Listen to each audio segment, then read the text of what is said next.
Hello, how are you? I am Dr. Daphne Davis. Noni Davis is what everyone calls me, Mama Noni. I'm at St. C Academy. I have been teaching for close to 40 years. In 1996, my mother and my father decided to open St. C Academy, an African centered school.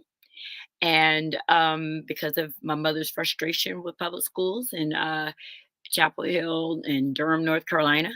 And so St. C emerged in 1996.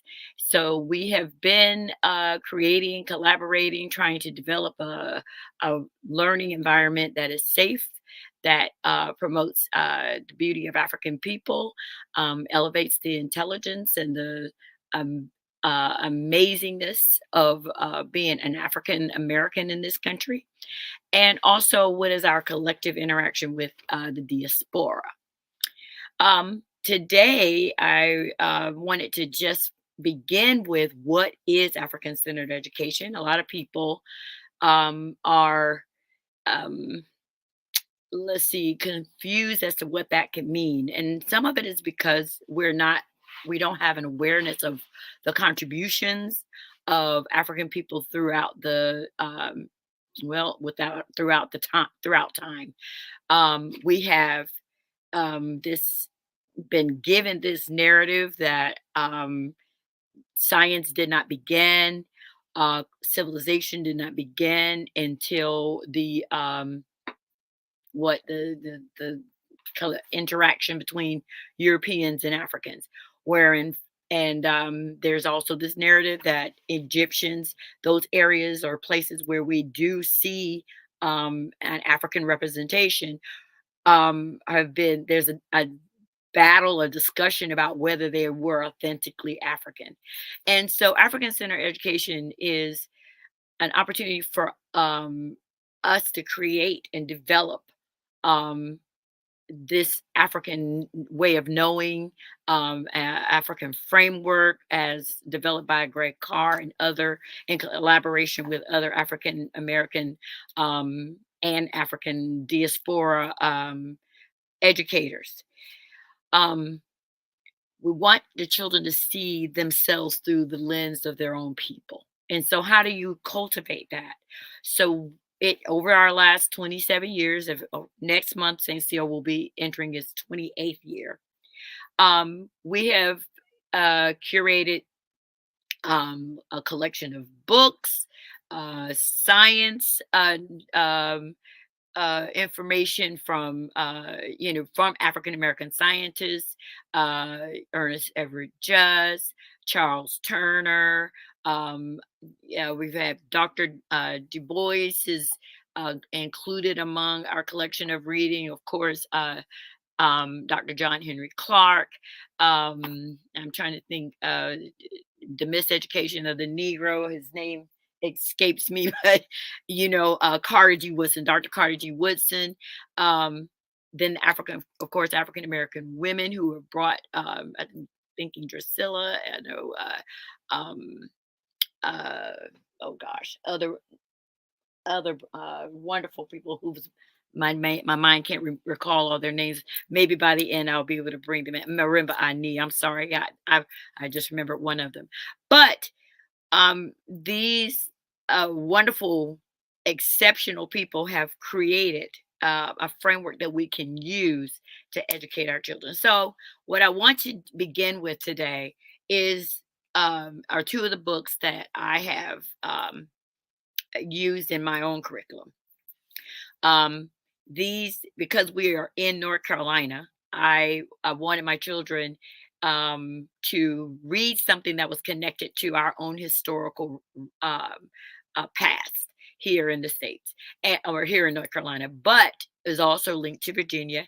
And then there's another book that I want to also introduce to you that covers what happened in Virginia. But I'm going to start with Free Water. So Free Water was written by, let me see, I'm trying to get it here, Amina Lukman Dawson. And my students, ages 8 through 9, read this novel, 400 some pages. As you can see, and there's Miss Amina right there, Lukman, and with the acknowledgments and everything. So that whole idea of that Black children don't like to read, well, if they you teach them the right sort of books, they will be engrossed with it. And then also, if you're creating a way for them to interact with this narrative, it will work. It works all the time. So the way I construct the curriculum, first of all, of course, we have comprehension skills. We review grammar skills, and we also have the children do writing assignments, the poetry, short stories. We included art. Free Water is a story that focuses on the Great Dismal Swamp, and we know that that area focuses between, or is located between, uh, North Carolina and Virginia borders along I-85. And you can see there's a little sign when you get through, and that's what is it, South? Um, Oh my goodness, on the way to Emporia, but right when you cross the South Hill area, once you cross the state line between North Carolina and Virginia, usually you'll see a little sign saying Great Dismal Swamp. Well, North Carolina has a history of maroonage in that area. It's believed that about 1,000 or so families lived in that area, African American families, also indigenous people, and some white people also lived in those communities in their attempt to escape from the plantation areas, or indentured servants who didn't want to work anymore, that kind, and then Native Americans who were trying to also alienate themselves from the terror that was occurring at that time.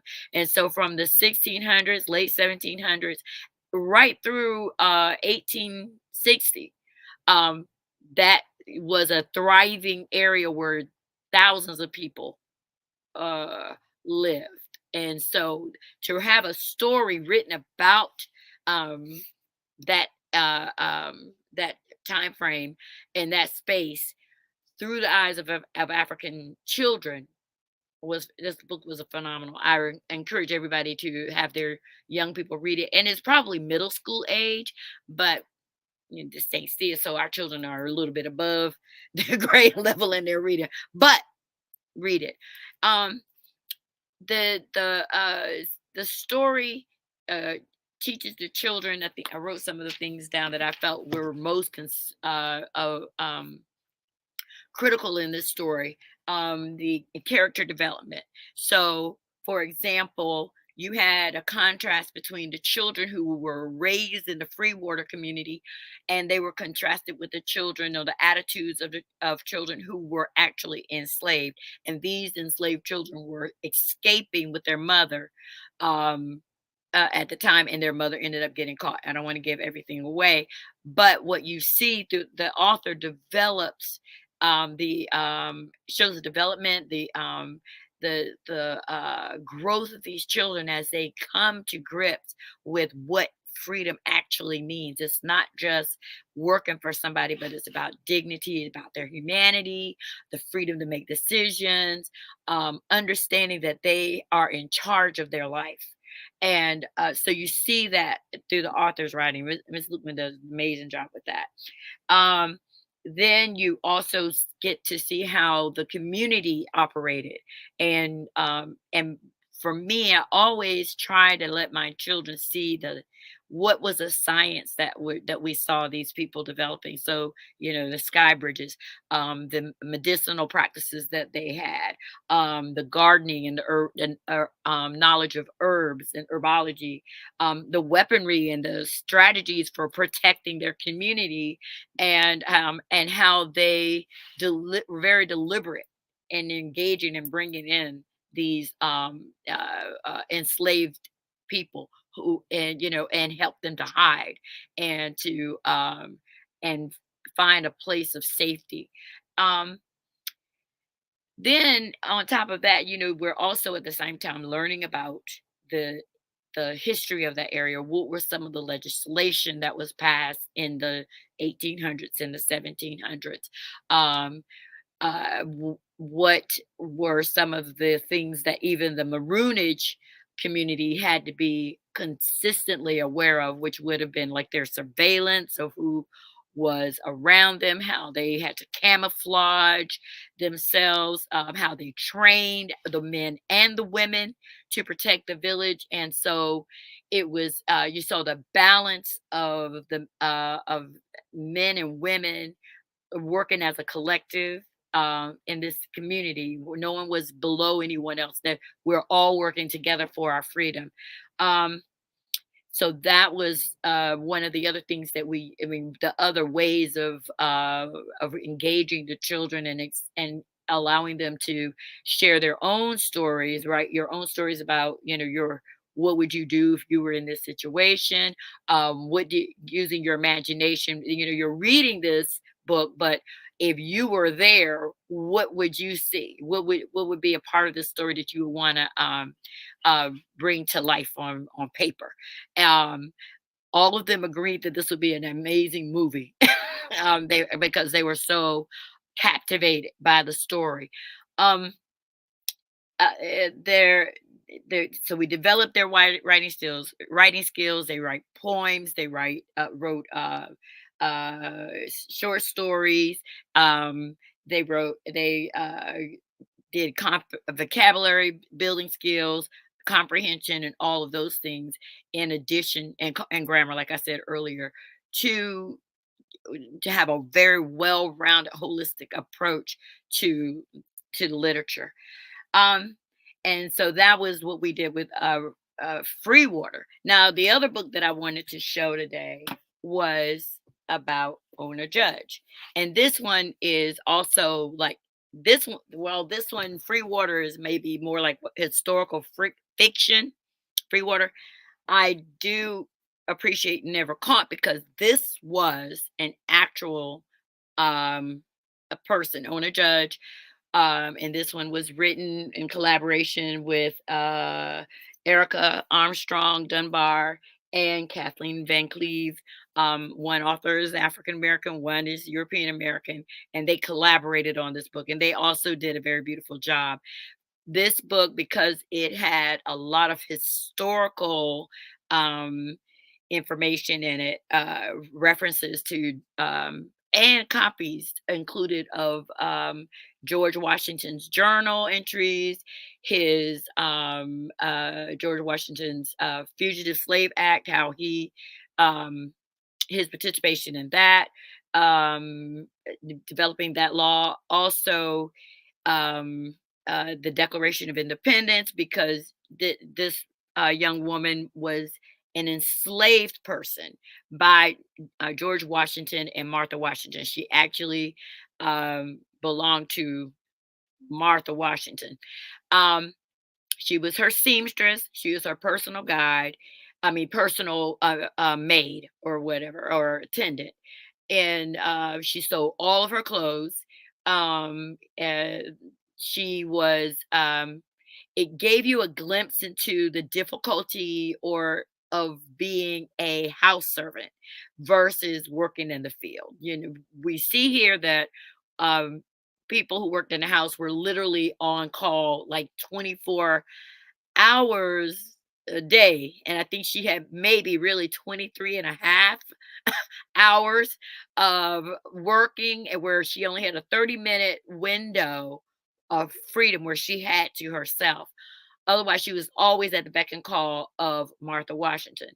Um, what's also interesting is that you see the that while George Washington was fighting for his freedom from England during the 1770s, the war with England, the Revolutionary War, he was also conflicted because he knew that you see him that in the discourse here, that he was struggling with owning people and fighting for his freedom. And I think a lot of us, there's this, we just see them as founding fathers. It's slavery, that's it. But you can see that they understood the hypocrisy of this this situation of the where they were. And I loved and appreciated the way that this was addressed in this book. Um, you also have Ona Judge, who at the age of 20 something must have been what was also having was very much aware of the situation in Phila- during this time. Philadelphia was one of the places that Africa, if you were African American and you were in Philadelphia for 6 months, you were automatically receive your freedom. You could automatically file for your freedom. At this same time, Philadelphia was also the capital. This was before Washington. I mean, before Washington D.C. had the White House, and so it was under construction. So George Washington was having to take his family from Virginia up to um, to Philadelphia.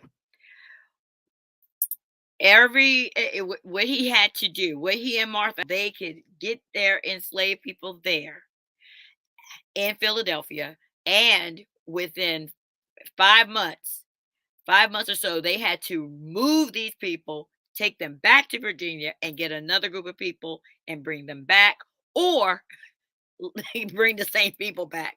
And every time you came back, that instead of there was being a cumulative a day of 6 month time, it automatically started over again. So you could be there 5.5 months and then come back for another 5.5 months, and you would be at the same place you were uh the, when you came the first time. So they knew that the only way they can maintain their enslaved people was to have this rotation of you're here 5 months, you go back. You're here 5 months, you go back.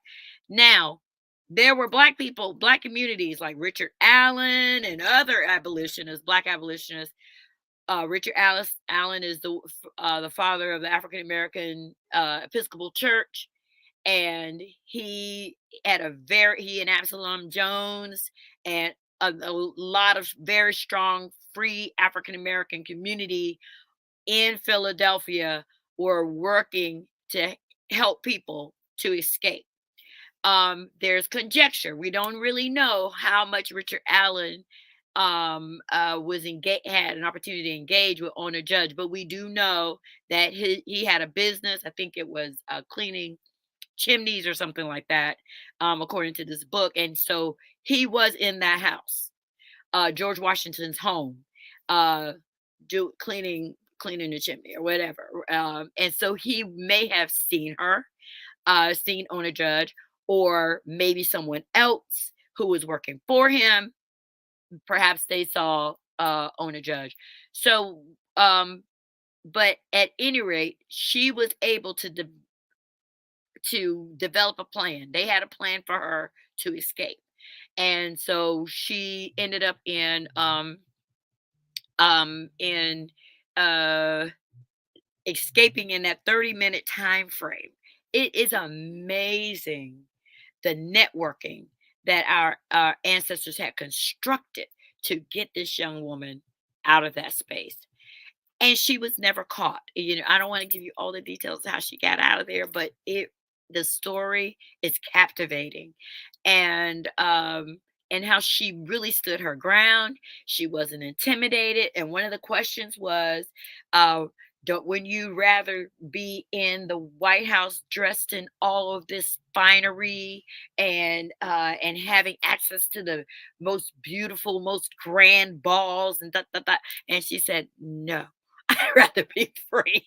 I was and so it was empowering to see how this young woman was able to, you know, craft or participate, had the audacity as the enslaved woman of a president, the first president of the United States, the greatest general, one of the greatest generals in the world at that time. Um, she escaped. She ran away. And you're like, oh my God, this woman, the audacity. And so and you can see the angst that George Washington had with her, like, the audacity of this girl to run away from me, and he couldn't get her back. So, uh, this book is very powerful, and there is an adult version of this book. I read that one. I don't have it down here with me. I apologize for that. But Never Caught, the story of Ona Judge, everyone, I mean, adults, children, everyone needs to read this story if you want to understand the um, the sheer the courage, the intellect, and the determination, the self determination of our people to get their freedom, and in situations where you just would, how could she do that, and think that she could do that more than anything, and the risk she knew she was taking with regards to her family, who were still in, some of them still enslaved, and of course there's reasons. When you read this book, you'll find out the situations that created gave her the encouragement to go ahead and do it. But but more importantly, we need to understand that how we see ourselves and how other people see us are two separate, entirely separate ideas. There's this presumption. I watched something today, a young black conservative saying that black I know who my daddy is. Of course I'm a conservative. I know who my daddy is. Okay, why are you making these negative commentaries about black people based on what somebody else has created as a stereotype? I grew up in the 70s and all in a black neighborhood, and all the daddies knew, and all I knew all the daddies and the mamas of my friends. So the idea that we did not take care of our own children, our fathers did not take care of us, and if you really want to see great black fathers, I say just go out to a football practice, go to any kind of athletic practice, and you'll see all the fathers there. Go to a graduation, go to attend any kind of performance at the schools. You'll see a audience full of black men celebrating their children, and then there's also statistical data that black men raise their children and other people's children at a higher a rate than others. But anyway, but we really have to cultivate the whole purpose of African centered education is to cultivate within ourselves an understanding of who we are. You got this governing structure. This is we live in the United States of America. I mean, there's a social structure which is in the United States, but then within our own communities, there's a governing structure, and you see that in Never Caught, and you see this governing structure that we have amongst ourselves in Free Water. How we were working in collaboration to deliver our people from this enslavement, this horror, this tragedy, this Maafa, this and Takani, this disaster, and how we still, even in the midst of that struggle, we found a way out. Um, I also wanted to show you some one of the things about the free water maroonage colony. I found these beautiful cards in this by emancipated let's see, it's called emancipatededucation.com, and she introduces all of the maroon communities around here in North Carolina. We know about I don't know if you know about Fort Mose in Florida. You have Quilombo, Dos Palmas in Brazil. You had Maroon Company in Barbados, in Panama, in New Mexico. I mean, no, Mexico and Veracruz. You had them in Colombia, and you had them in Jamaica, and I already mentioned Dominica, and here is the Great Dismal Swamp of North Carolina. So you get to see the diaspora involvement. I mean, in this particular maroonage moving. I mean, finding ways to create your own communities in the midst of sheer trauma, and that's all I wanted to present to you today. But next time, I would like to show some of the African literature artists that I have. So because I encourage my children to read African authors, African American authors, and authors from the Caribbean. I want them to get a sense of the entire diaspora, and even European Afro European communities as well, so they can see that there's a similarity. What are the similarities in our experiences? What are the differences in our experiences? And how do we just define ourselves and deliver practice self-determination in those various communities? Okay, so uh, Well, that was a great job and everything. I've actually got a couple of PSAs that we can play at the end, and of course, eventually we'll get some from Saint Sia Academy as well. But I did find one that was involving a friend of mine that has a spice company, and it's all natural spices, and she actually does a show on a Thursday, Shawnee Smith, and all along those lines. So I'll play that for you. And I also found one from the Perkins Farm that I just went and found, and I know that you sometimes support them and other people support them yes, as well. And I just found one from the fine folks over there in a looks like it's a Maroon Arts and Culture group and everything that we can play as well and everything, just to give an idea of how these go. But right now, just to end the show, we'll check out this one from Kendu Spice and maybe the one from Perkins Farm as well. But this is one from Kendu Spices, and she actually named it after her father and all along those lines. But she explains it and why she does these natural spices and all in that space. So let's check this out, and then we're going to end shortly after these couple of PSAs. And like I said, hopefully eventually we'll get some from St. Sia Academy as well. But right now, let's just check these out, since these are definitely within our community. But let's check these out and all along those lines. You know how people love to enjoy food and don't understand how to flavor their food or how to replicate a meal? They're interested in supplements but don't know where to begin? Well, what I do is I take the guesswork out of enjoying flavor and wellness with my flavorful spice blends so that they can create delicious meals with healing benefits. Can Do Spice was created to help cooks at any level enjoy healing through food. Every spice blend was designed to give added health benefits of natural herbs. Every blend is complete. There's no need to add any additional spice for a delicious meal. Saving you time and money while adding supplements to your meals can be both tasty and fun. My earliest memories in the kitchen began with my father, Kenny Can Do Bond, so it was fitting that I would name this line after him. I have always looked to natural remedies to supplement the body, and I found myself hiding herbs and minerals in foods for my family. That's when it hit me. Everyone needs Can Do Spice. Everyone should be having this. It's an exclusive brand for cooks at any level who want to create flavorful dishes with healing benefits that can satisfy the body and soul. Add a little spice to your life. Give Can Do Spice a try.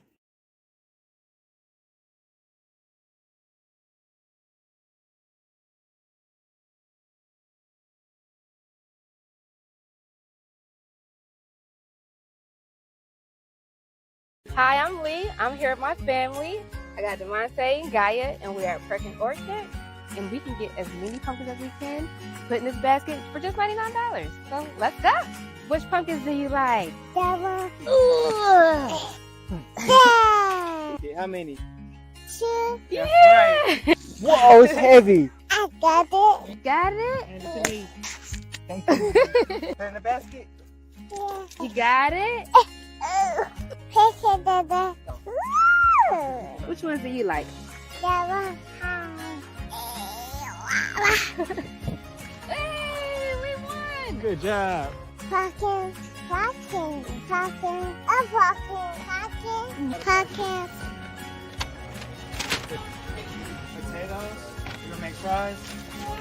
So here we are. We have a full basket of pumpkins, got some fresh produce, some cider, and some pineapple preserves. I'm excited to try, all for just $99. So if you're looking for fresh produce and want to support local farmers, definitely check out Perkins Orchard. Happy fall, y'all! Bye.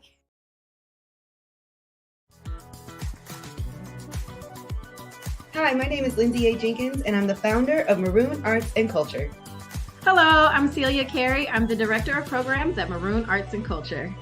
At Maroon Arts and Culture, we curate programming that encourages the development of new work, that provides safe spaces for collaboration and conversation, and most importantly, celebrates the global Black diaspora. At Maroon Arts and Culture, we pride ourselves in our cultural celebrations, such as our annual Juneteenth Jubilee.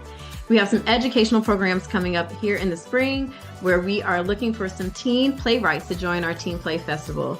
Anyone between the ages of 13 to 18 can join. Upcoming, we're working on our Salon series where we include some really highly curated events for our members to attend.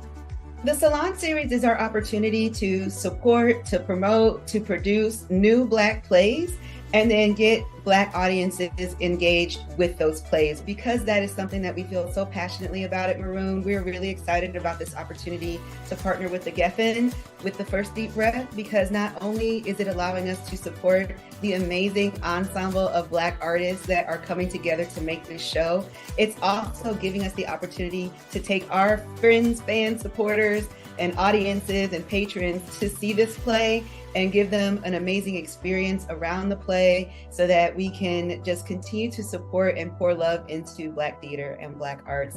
The American theater is lucky to have access to Black stories. If we want to really think about what the future of American theater looks like, it should really just be as many Black stories as possible because they're amazing. The Black theater is amazing.